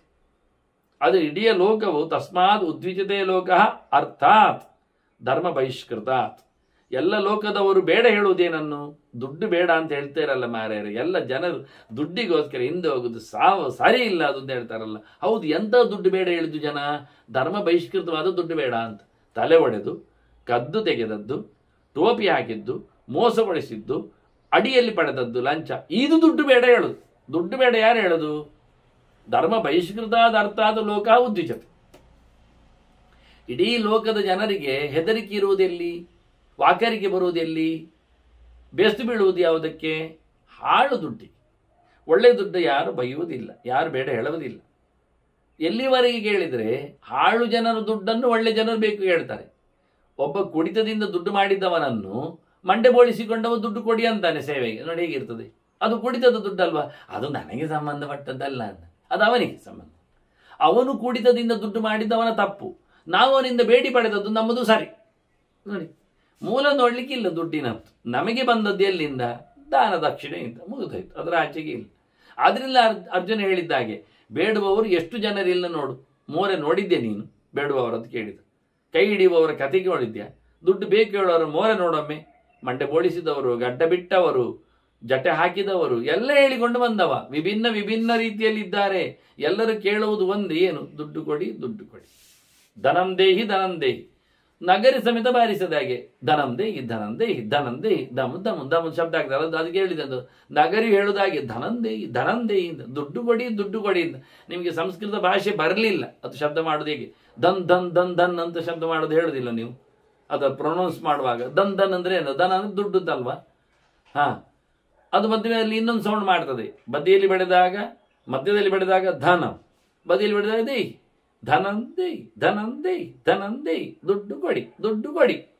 ನಗರಿಯೂ ದುಡ್ಡು ಕೊಡಿ ಕೇಳುವಾಗ ಲೋಕದಲ್ಲಿ ಎಲ್ಲರೂ ಅದೇ. ಆದರೆ ಹಾಳು ದುಡ್ಡು ಬೇಡ ಅಂತ. ಹಾಳು ದುಡ್ಡಿಗೆ ಅವರು ಬೇಸರ ಪಡ್ತಾರೆ. ತಪ್ಪಿನ, ಹಾಳಿನ ದುಡ್ಡು ಬೇಡ. ಧರ್ಮ ಬಹಿಷ್ಕೃತ. ಆ ದೃಷ್ಟಿಯಿಂದ ನೋಡ್ಲಿಕ್ಕೆ ಹೋದ್ರೆ ದುಡ್ಡು ಮಾಡುವ ವಿಧಾನದಲ್ಲಿ ಮಾತ್ರ ಧರ್ಮ ಬಹಿಷ್ಕಾರ ಹೇಳಿದ್ದವ. ಮಾಡಿದವನದ್ದು ಹೇಳುವುದಿಲ್ಲ. ಕುಡಿದವನ ದುಡ್ಡು ಬೇಡ ಹೇಳುವುದಿಲ್ಲ. ಕುಡಿತದ ದುಡ್ಡು ಬೇಡ ಅಷ್ಟೇ ಹೇಳ್ತಾ ಇದ್ದೇನೆ ಅಷ್ಟೇ. ಅವನಿಗೆ ಮಾತ್ರ ಮಂಡೆ ಹೊಡೆದ ದುಡ್ಡು ಬೇಡ. ಅದೇ ಮಂಡೆ ಹೊಡೆದವನು ಕೊಟ್ಟ ದುಡ್ಡು ಆಗ್ತದೆ ಇವರಿಗೆ. ಅದು ಪರವಾಗಿ, ಅದು ಪರಂಪರೆ. ಅದು ನಾವು ನೋಡಲಿಲ್ಲ, ನಾವು ಸಂಬಂಧ ಇಲ್ಲ, ನಮ್ಗೆ ಗೊತ್ತಿಲ್ಲ. ಹೌದಾ? ಗೊತ್ತಿಲ್ಲ. ಗೊತ್ತಿಲ್ಲ ಹೇಳಿದ್ರು ಹೌದು ಅಂತ ಒಬ್ಬ ಹೇಳಿದ್ರು, ನಂಗೆ ಗೊತ್ತಿಲ್ಲ ಹೇಳಿದ್ರೆ ಆಯ್ತು. ನಾನು ನೋಡ್ಲಿಕ್ಕೆ ಹೋಗಲಿಲ್ಲ, ನಮ್ಗೆ ಗೊತ್ತೇ ಇಲ್ಲ, ಆಯ್ತಾ ಇಲ್ಲ. ಅದರಿಂದ ಈ ರೀತಿಯಾಗಿ ಲಂಚ ಪಡೆದ ದುಡ್ಡನ್ನು ಸೇವೆಯ ಮಾಧ್ಯಮದಲ್ಲಿ ಅವನು ಬಿಳಿ ಮಾಡಿದರೆ ನಮಗೇನು ತಪ್ಪಿಲ್ಲ, ನಮ್ದು ಸಂಬಂಧ ಇಲ್ಲ. ವೈಟ್ ಮನಿ ಅವು ಬೇಕಾದ್ರೆ ಹೇಗೆ ಬೇರೆ ತಗೊಳ್ಳಿ, ನಾವು ನೋಡಲಿಲ್ಲ, ನಮ್ಗೆ ಗೊತ್ತಿಲ್ಲ, ನಾವೇ ಹೇಳಲಿಲ್ಲ. ನಾವು ತಪ್ಪಿಸಿಕೊಳ್ಳಲಿಕ್ಕೆ ನಮಗಂತೂ ಬರಲಿ ಮೇಲಿಂದ, ವೈಟ್ ಮನಿ ಆಗಿ ನಮಗೆ ಬರಲಿ, ಎಂಥ ಬ್ಲ್ಯಾಕ್ ಆದರೂ ಪರವಾಗಿಲ್ಲ. ಹೀಗೆ ಬಹಳ ಚಂದವಾಗಿ ಅರ್ಥದ ವ್ಯವಸ್ಥೆಯಲ್ಲಿ ಧರ್ಮದ ಬಹಿಷ್ಕಾರ ಇದ್ದದ್ರಲ್ಲಿ ಮಾತ್ರ ಬೇಡ ಹೇಳಿದ್ರು, ದುಡ್ಡು ಬೇಡ ಹೇಳಲಿಕ್ಕೆ ಆಗುವುದಿಲ್ಲ ಅಂದರೆ. ತಸ್ಮಾತ್ ಧರ್ಮ ಪ್ರಧಾನೇನ ಏನು ಮೊದಲು ವಿದುರ ಏನು ಹೇಳಿದ? ತಸ್ಮಾತ್ ಧರ್ಮ ಪ್ರಧಾನೇನ ಭವಿತವ್ಯಂ ಯಥಾತ್ಮನ ಅಂದ. ಒಳ್ಳೆ ಬುದ್ಧಿ ಮನುಷ್ಯನಾಗಿ ಗಟ್ಟಿಗನಾಗಿ ಧರ್ಮವನ್ನು ಪ್ರಧಾನ ಇಟ್ಟುಕೊಂಡು ಕೆಲಸ ಮಾಡುವಂದ. ಇವು ಅದೇ ವಿದುರನ ಗೆರೆಯನ್ನು ಎತ್ತಿಕೊಂಡ, ಶಬ್ದ ಬದಲಿಸಿದ. ತಸ್ಮಾತ್ ಧರ್ಮ ಪ್ರಧಾನೇನ ಸಾಧ್ಯೋರ್ಥಃ ಸಂಯತಾತ್ಮನ ಅಂದ. ರೆಡಿಯಾಗಿರಬೇಕೆನ್ನುವುದು ಸತ್ಯ, ವಿದುರ ಹೇಳಿದಷ್ಟೇ. ರೆಡಿಯಾಗಿ ಧರ್ಮ ಮಾಡು, ಪ್ರಧಾನ ಧರ್ಮ ಮಾಡು ಅಂದ. ಪ್ರಧಾನ ಧರ್ಮನಾಗಿರು, ಧರ್ಮ ಪ್ರಧಾನನಾಗಿರು ಅಂತ. ಇವನು ಹಾಗೆ ಹೇಳ್ತಾನೆ, ಧರ್ಮ ಪ್ರಧಾನನಾಗಿರು, ಅದರಿಂದ ಸ್ಟಡಿಯಾಗಿ ದುಡ್ಡು ಮಾಡು ಅಂತ ಹೇಳಿದೆ. ತಸ್ಮಾ ಧರ್ಮ ಪ್ರಧಾನೇನ ಸಾಧ್ಯೋರ್ಥ ಸಂಯತಾತ್ಮನ ಅಂತಾನೆ. ಈಗ ಇನ್ನಷ್ಟು ಜಾಗ್ರತೆ ಅಂದ. ವಿದುರ ಧರ್ಮ ಮಾಡುವಾಗ ಜಾಗ್ರತೆ ಹೇಳಲಿಲ್ಲ, ಮಾಡು ಅಂತ ಹೇಳಿದ. ತಸ್ಮಾ ಧರ್ಮ ಪ್ರಧಾನೇನ ಭವಿತವ್ಯಂ ಯಥಾತ್ಮನ. ಇಂದ್ರಿಯಗಳು ದೇಹಗಳನ್ನು ದುಡಿಸಿಕೊಂಡು ಮಾಡುವಂದ. ಇವ ಹೇಳ್ತಾನೆ, ಇಂದ್ರಿಯಗಳನ್ನು ದೇಹಗಳನ್ನು ದುಡಿಸುವಾಗ ಸ್ವಲ್ಪ ಜಾಗ್ರತೆಯಿಂದ ದುಡಿಸುವಂದ. ಯಾಕೆ ದುಡ್ಡು ಮಾಡ್ಲಿಕ್ಕೆ ಹೋಗುವಾಗ ಸ್ವಲ್ಪ ಎಡವಟ್ಟಾದೀತು, ಎಚ್ಚರ ಜಾಸ್ತಿ ಇರಲಿ. ನಾವು ದುಡ್ಡು ದೋಚು ಹೊತ್ತಿನಲ್ಲಿ ಈಚಿಂದ ಯಾರಾದರೂ ಸೋರಿಸಿಬಿಟ್ರೆ ನಾವು ಚೀಲದಲ್ಲಿ ಹಾಕ್ತಾನೆ ಇರ್ತೇವೆ, ಅಡಿಯಲ್ಲಿ ಅದನ್ನು ಹೊಟ್ಟೆ ಮಾಡಿಟ್ಟಿದ್ದಾನೆ ಒಬ್ಬ. ಏನು ಕಷ್ಟ ನೋಡಿ. ಈಗ ಏನಾಗ್ತದೆ? ಸೋರಿದ ಚೀಲದಲ್ಲಿ ನಮ್ಮ ದುಡ್ಡು ಉಳಿಯುವುದು ಹೇಗೆ? ಅದು ಸತ್ಯವೇ. ಅದನ್ನ ಹೇಳ್ತಾನೆ, ಸ್ಟಡಿಯಾಗಿರು, ಸ್ವಲ್ಪ ಎಚ್ಚರ ತಪ್ಪದೇ ನೋಡಿ ದುಡ್ಡು ಮಾಡುವಾಗ. ಅದರಿಂದ ಧರ್ಮ ಪ್ರಧಾನೇನ ಸಾಧ್ಯ ಅರ್ಥ ಅಂತ ನೀವ ದುಡ್ಡು ಮಾಡಬೇಕು ಹೇಳ್ತಾನೆ. ಅವ ಧರ್ಮ ಪ್ರಧಾನ ಇರು ಹೇಳಿದ್ರೆ ಧರ್ಮ ಪ್ರಧಾನನಾಗಿ ದುಡ್ಡು ಮಾಡ್ತಾ ಇರು ಅಂತ ಇವು ಸ್ವಲ್ಪ ಸೇರಿಸಿ ವಿದುರನ ಗೆರೆಯನ್ನೇ ಬಹಳ ಚಂದಾಗಿ ಹೇಳುತ್ತೆ. ಅದನ್ನ ಧರ್ಮ ಅರ್ಥ ಕಾಮ ಇದಿಷ್ಟು ಅಲ್ಲಿ ಸಿದ್ಧಾರ್ಥಸ್ಯ ಹಿ ತತ್ ಫಲಂ. ಧರ್ಮದ ಫಲ, ಧರ್ಮದ ರುಚಿ, ಧರ್ಮದ ವಿಶೇಷವಾದ ಮೆರವಣಿಗೆ ಹಂಬಲ ಪೂಜೆ, ಪುರಸ್ಕಾರ, ಮರ್ಯಾದೆ, ಇತ್ತ ಕಾಮದ, ಬಯಕೆಯ, ಫಲದ, ಸಂಪತ್ತಿನ ಅನುಭೂತಿ, ಅನುಭವ, ಇದೆರಡು ಬರೋದು ಅರ್ಥ ಸಿದ್ಧ ಆದಾಗ ಮಾತ್ರ. ಸಿದ್ಧಾರ್ಥಸ್ಯ, ಸಿದ್ಧಾರ್ಥ ಅಂದರೆ ಬಹಳ ಒಳ್ಳೆ ಜನ, ಬುದ್ಧ ಇದ್ದಾಗ ನನಗೆ ಯಾರು ಸಿದ್ಧಾರ್ಥ ಕೇಳಿದೆ, ಯಾರು ಸಿದ್ಧಾರ್ಥನೋ ಅವನಿಗೆ ಧರ್ಮವು ಅರ್ಥವು ಸಿದ್ಧಿಸುತ್ತದೆ. ಅರ್ಥ ಸಿದ್ಧನಾದವನಿಗೆ ಧರ್ಮ ಸಿದ್ಧಿ ಇದೆ, ಕಾಮ ಸಿದ್ಧಿ ಇದೆ. ಅರ್ಥ ಸಿದ್ಧಿ ಇಲ್ಲದವನಿಗೆ ಧರ್ಮ ಇಲ್ಲ, ಕಾಮ ಇಲ್ಲ. ಇದು ನಕುಲ ಸಹದೇವರು ಮತ್ತಷ್ಟು ಸರಿ ಮಾಡಿದರು. ಅರ್ಜುನನ ವಾದವನ್ನು ಇನ್ನಷ್ಟು ಸಮೀಕರಣಗೊಳಿಸಿ ಚೆಲುವುಗೊಳಿಸಿ ಸಿದ್ಧಾರ್ಥನಾಗು ಅಂತ ಹೇಳಿದ. ನಮಗೆ ಅರ್ಥ ಭಾರಿ ಚೆನ್ನಾಗಾಯ್ತು. ಸಿದ್ಧಾರ್ಥ ಅಂದ್ರೆ ಏನು ಕೇಳಿದ್ರೆ ಅರ್ಥ ಸಿದ್ಧಿ ಆಗಲಿ, ದುಡ್ಡು ನಿನ್ನ ಕೈಯಲ್ಲಿ ತಿರುಗಲಿ, ಆಗ ನೀನು ಧರ್ಮಸಿದ್ಧನಾಗ್ತಿ, ಎಲ್ಲ ಜನ ಒಟ್ಟಾಗ್ತಾರೆ. ಆಗ ನೀನು ಕಾಮಸಿದ್ಧನೂ ಆಗ್ತಿ, ಎಲ್ಲ ಬಯಕೆಗಳು ನಿನ್ನದಾಗ್ತವೆ.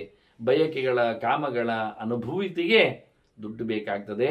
ದುಡ್ಡಿನಿಂದ ಧರ್ಮದ ಸಿದ್ಧಿಯನ್ನು ಮಾಡಿಕೊಂಡ್ರೆ ಜನಾನುರಾಗವೂ ಬರ್ತದೆ. ಬಹಳ ಸುಂದರವಾಗಿ ಅಂದರೆ ಇದು ಇನ್ನು ಮುಂದಕ್ಕೆ ಬಹಳ ಜೋರಾಗಿ ಭೀಮನ ವಾದವನ್ನು ನಾವು ಕೇಳಲಿಕ್ಕುಂಟು. ಈಗ ನಮಗೆ ಧರ್ಮವಾದ ಆಯಿತು, ಅರ್ಥವಾದ ಆಯಿತು. ಇನ್ನು ಯಾವ ವಾದ ನಮಗೆ ಗೊತ್ತುಂಟು, ಭೀಮಸೇನ ವಾದ ಏನಿರ್ತದೆ ಅಂತ. ವಾಕ್ಯ ವಿಷಯದಲ್ಲಿ ಲೋಕದಲ್ಲಿ ಧರ್ಮ ಪ್ರಧಾನನಾದವನನ್ನು ಕೈ ಮುಗಿತಾರೆ, ಆದರೆ ಹೆಚ್ಚು ಕರೆಯುವುದಿಲ್ಲ. ಯಾಕೆ? ಅವನು ಧರ್ಮ ಪ್ರಧಾನ, ಅವರು ಯಾರಿಗೂ ಬೇಡ, ಮೂಗು ಬರಿತಾರೆ ಲೋಕದವರು.